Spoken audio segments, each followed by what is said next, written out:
시편 18편 3절에서 6절까지 개역 개정으로 읽겠습니다. 내가 찬송 받으실 여호와께 아뢰리니 내 원수들에게서 구원을 얻으리로다. 사망의 줄이 나를 얽고 불의의 창수가 나를 두렵게 하였으며 스올의 줄이 나를 두르고 사망의 올무가 내게 이르렀도다. 내가 환난 중에서 여호와께 아뢰며 나의 하나님께 부르짖었더니 그가 그의 성전에서 내 소리를 들으시며 그의 앞에서 나의 부르짖음이 그의 귀에 들렸도다. 아멘. 믿는 자의 삶이란 편안할 때나 고난을 당할 때나 그 마음의 중심에 항상 하나님을 예배하는 마음이 있어야 합니다.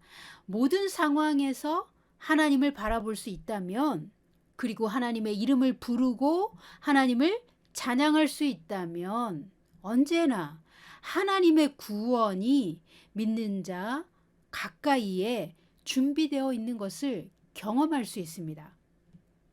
시편 18편 3절을 통해 알 수 있는 것은 나의 원수들에게서 구원을 받기 위해 내가 해야 하는 일이 있습니다. 오직 찬송받기에 합당하신 주님을 찬양하고 주님을 부르는 것입니다. 4절 5절도 보십니다. 보이지 않는 영역에서 나를 사망의 줄로 얽고 올무를 걸어놓는 내 원수들이 나를 위협하고 파멸의 급류가 나를 덮쳐서 두렵게 할 때에도 6절 환난 중에서 여호와께 아뢰며 부르짖었더니 하나님이 보좌에서 들으시고 내 목소리가 그분의 귀에 들어간다는 것입니다. 여러분의 삶에 닥쳤던 어떤 어려운 일이나 고난 중에 하나님의 구원을 받았던 귀한 경험이 있을 것입니다. 그러나 반대로 내가 기대한 구원이 오지 않아서 실망했거나 낙담했던 불행한 기억도 남아 있을 수 있습니다. 저에게는 간증할 만한 좋은 기억과 불편한 기억 두 가지가 다 있습니다. 좋았던 기억은 성공에 대한 확신을 쌓게 해줍니다. 그러나 불편한 기억은 실패에 대한 기억으로 남겨져서 우리의 에너지를 빼앗습니다. 저는 과거에 아무리 주님을 찬양하고 주님의 이름을 불러도 아무런 응답도 받지 못하고 아무런 구원의 조짐도 보이지 않아서 제가 마치 하나님께 버려진 것 같은 상황에 처한 적이 있었습니다. 그때의 트라우마는 여러 차례 주님께서 치유해 주셔야 했습니다. 하나님이 나를 버리셨고 내 기도를 듣지 않으신다고 믿을 수밖에 없는 어떤 상황을 겪으면 믿음이 흔들리거나 또는 하나님과의 친밀감에 타격을 입습니다. 친밀감의 타격을 입으면 이런 생각을 가지게 될 수 있습니다. 하나님이 다른 사람들은 매우 가까이 친밀하게 돌보시지만 유난히 나만큼은 특별히 가깝게 대하시지 않는다라는 생각이 내적 신념이 될 수 있습니다. 하나님과 믿는 자의 관계에서 성인이 된 이후의 트라우마도 반드시 치유받아야 할 중요한 방해 요소가 되지만 더군다나 유년기와 아동기의 트라우마는 한 사람의 인격 형성기에 근본적인 정신 구조와 성격을 확정하는 요소가 됩니다. 여기서 문제는 성인이 되기 전에 자신의 원가정에서 겪은 지속적인 학대는 인격의 한 요소로 굳혀져서 자신의 문제를 객관화시켜 볼 수 없게 만드는 난제가 발생합니다. 물론 우리 하나님은 아동기의 트라우마도 고치십니다. 심지어 영아기와 태아기의 트라우마도 고치십니다. 그러나 하나님이 우리의 정신구조나 상한 마음을 고치시려면 적어도 우리에게 문제로 인식할 수 있는 객관화가 있어야 합니다. 객관화가 안 되면 자기 자신을 통찰하는 데도 문제가 있는 것입니다. 문제와 자신을 또는 문제와 타인을 객관적으로 구별하고 인식하고 상호 관계를 파악할 수 있어야 문제의 핵심이나 원인을 찾아내고 문제를 해결하는 방법을 찾을 수 있습니다. 그런데 어떤 사람이 가지고 있는 그 트라우마 부분이 문제가 되지만 그 트라우마 부분만 제외하면 트라우마가 없는 나머지 영역에서 객관화가 된다면, 그리고 객관화되는 면이 더 많다고 가정합시다. 그렇다면 자신의 트라우마가 뭔지 이해하고 그것이 하나님과 자신의 관계에 어떤 영향을 미치는지 그 사실을 아는 것이 필요합니다. 더 쉽게 말하면 문제에 대한 인식이 있어야 문제를 해결하는 방법을 찾을 수 있는 것입니다. 하나님이 나를 버리셨다고 밖에는 달리 설명하기 어려운 상황은 우주에 혼자 벌어진 것 같은 손을 쓸 수 없는 상황입니다. 부모의 보호 아래에서 어린 자녀가 신체적, 정신적, 물질적인 학대를 지속적으로 받았다면 하나님은 나를 돕지 않을 거야 라는 강한 확신이 내적 신념으로 자리 잡습니다. 왜 그렇습니까? 하나님의 대리자로서 자녀에게 사랑과 보호와 책임을 다해야 할 임무가 부모에게 있기 때문입니다. 부모란 하나님을 대신하여 자녀의 생명과 안전을 책임져야 하는 것입니다. 하나님이 자녀를 지키고 보호하도록 사람 부모에게 권위를 주셨습니다. 이 권위는 양육자로서의 권세와 책임입니다. 그러므로 모든 자녀는 부모의 언행과 관계 방식에서 하나님의 형상을 배웁니다. 이 부분을 격렬하게 부정하는 분들이 계신데요. 대상관계 이론을 공부해 보십시오.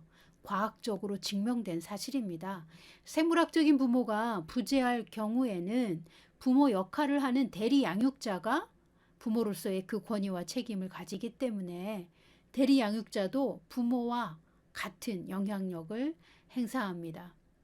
부모가 학대자일 때 부모가 마귀에게 문을 열어주고 그 가정에서 마귀가 마음껏 폭력을 휘두르도록 합법적으로 마귀에게 권한을 내어준 것입니다. 이런 경우 그 부모가 가진 권세를 무시하고 하나님이 일방적으로 그 가정에 개입하실 수 없습니다.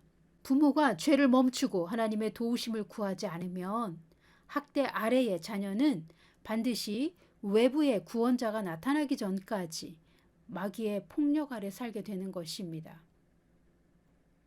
예를 들어 이웃이나 다른 친척이 그 가정의 폭력을 알아채고 신고하여 자녀들을 그 폭력 가정에서 건져내어 다른 위탁 가정에 맡기거나 하는 조치를 취하지 않는 이상 이 가정의 권위를 가진 부모의 폭력을 하나님도 일방적으로 막을 수 없다는 것입니다. 하나님은 하나님이 세우신 질서를 역행하여 월권하거나 사람에게 주신 권위를 무시하는 분이 아니십니다. 사람에게 주신 권위를 함부로 빼앗아 가지 않으십니다. 아무 때나 개입하시지도 않습니다. 그러므로 하나님과 우리 사이에 중보자 예수 그리스도가 필요했던 것처럼 이 세상에서도 중보자가 나서서 폭력에 의한 희생자들을 적극적으로 도와야 합니다. 아담과 하와가 에덴 동산에서 주님과 같이 걸을 수 있었지만 그렇게 영광스러운 지위를 하나님께 받았지만 마귀의 속임수에 넘어가 합법적으로 에덴 동산을 다스리는 권세를 마귀에게 내어주고 마귀의 압제 아래 들어갔을 때 사람이 사는 세상에 죄와 불법이 들어왔습니다. 그리고 사람과 세상에 저주가 임했습니다. 하나님은 미리 아담에게 하나님의 대리자로서 이 땅을 왕처럼 다스릴 수 있는 권세를 주셨습니다. 그리고 그 권세를 도로 빼앗지 않으셨습니다. 다만 아담이 스스로 자신의 권세를 사탄에게 내어준 것입니다.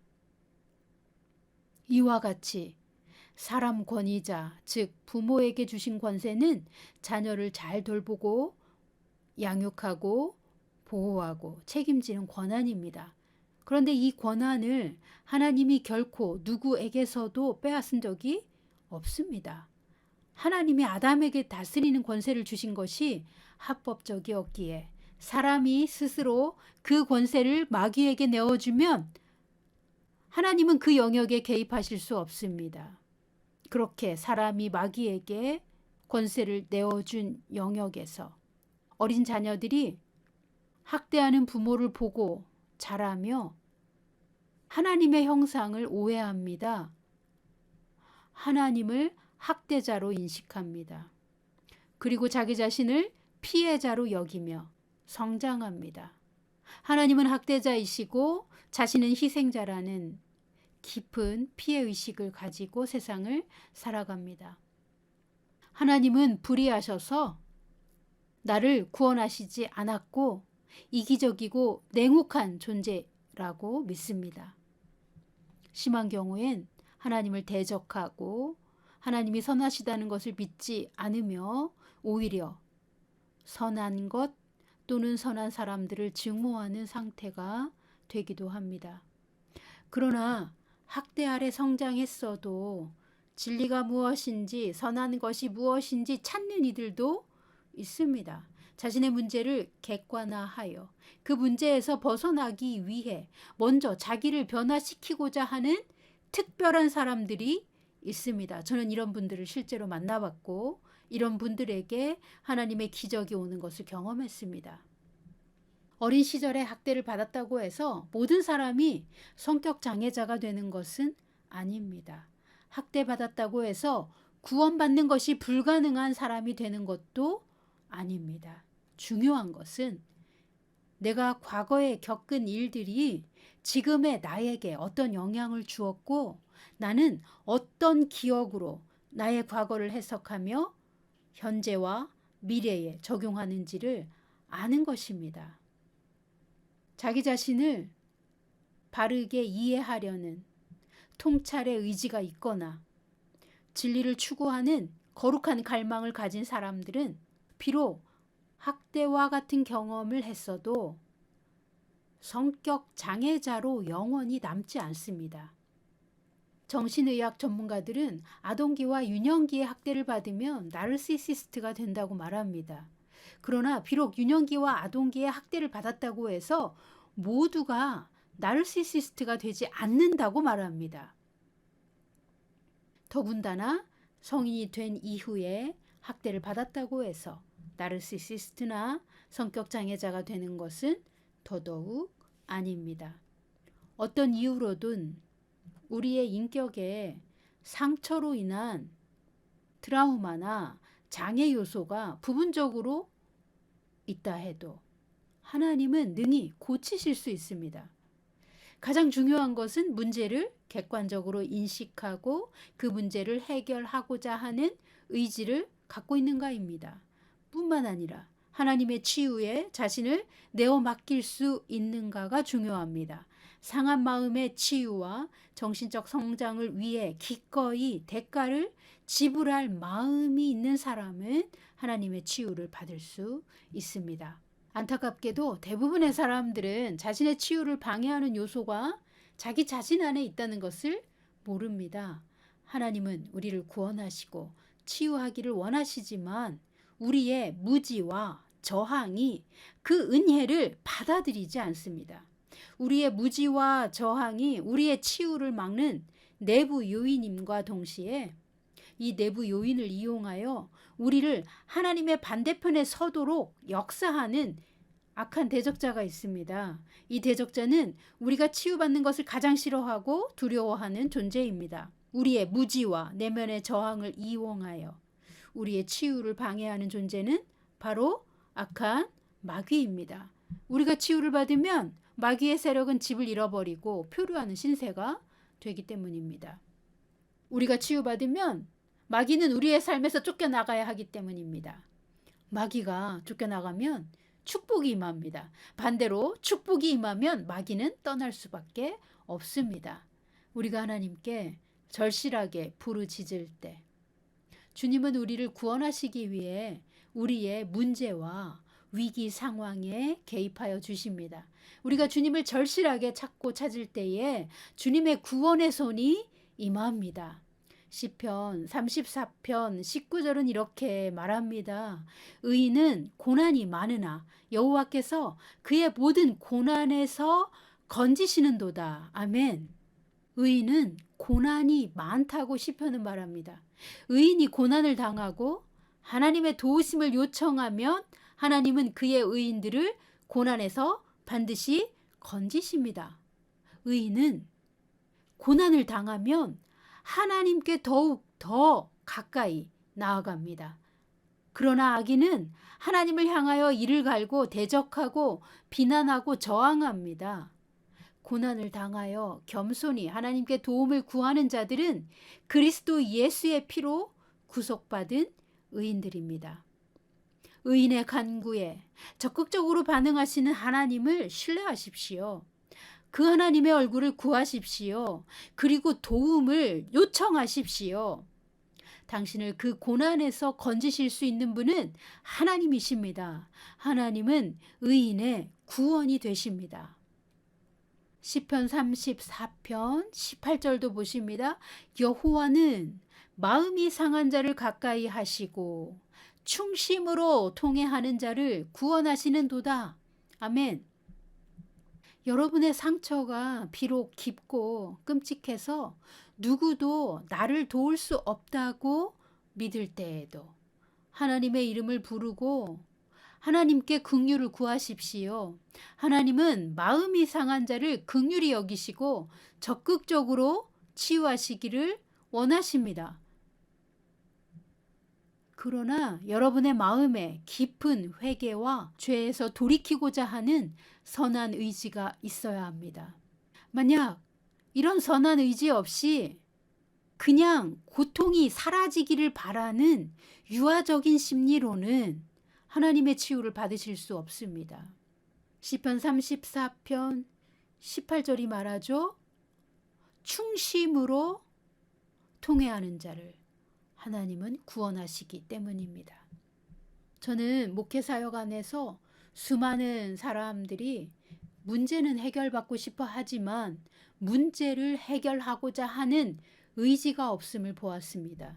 문제 자체가 저절로 사라지기만을 바라고 문제 해결을 위한 자신의 의무를 간과하는 사람들이 있었습니다. 자신의 잘못을 깨달으려고 하지 않고 잘못된 사고방식을 고치려고 하지 않았습니다.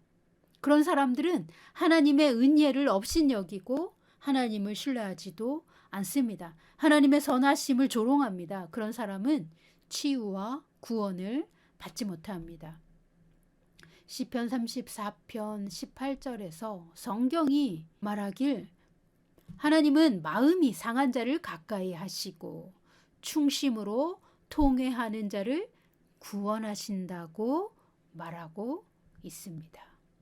우리에게 상처가 있다고 해서 또 상처가 많다고 해서 하나님이 우리를 사랑하시지 않거나 거절하시지 않습니다.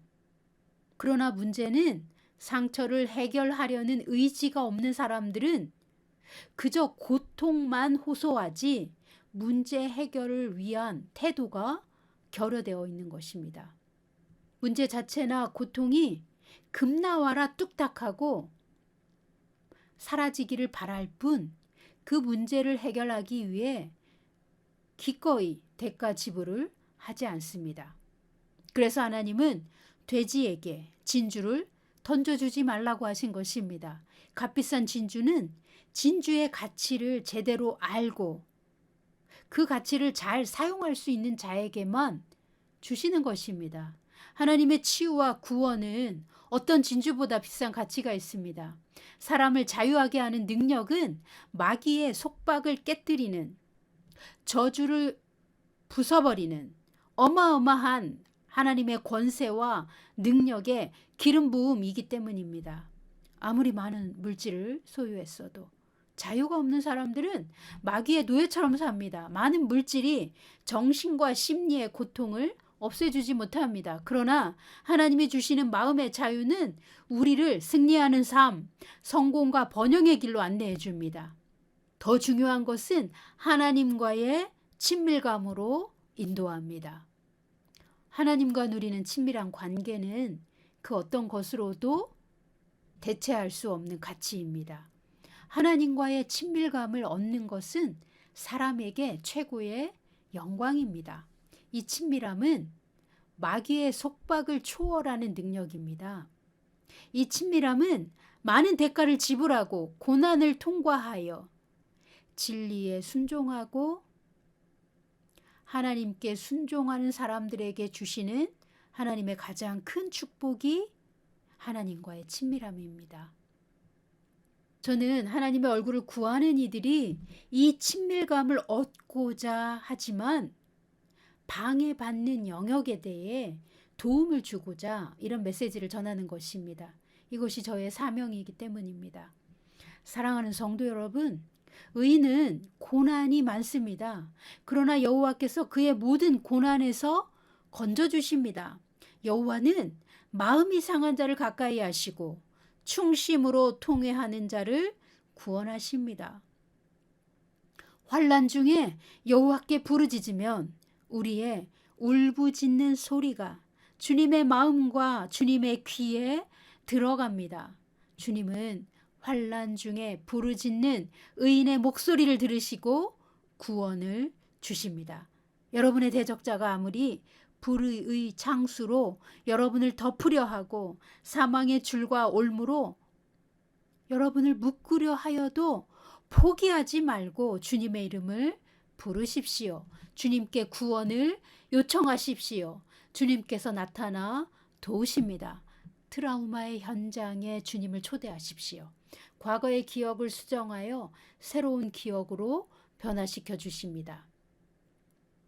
우리는 물리적 세계의 한계를 초월할 수 없다고 믿지만 영적 세계에는 과거와 현재와 미래가 동시에 존재합니다. 우리는 그리스도 예수님과 함께 우리의 과거를 방문할 수도 있고 주님의 치유를 받을 수도 있습니다. 주님은 우리를 자유하게 하시는 구원자 하나님이십니다. 그 하나님은 여러분을 사랑하시고 매우 아끼십니다. 여러분에게 가까이 다가가기를 원하십니다. 여러분이 그분을 적극적으로 초청하십시오. 치유하시고 구원하시는 우리에게 자유를 주시는 하나님이 오늘 여러분을 만나 주십니다.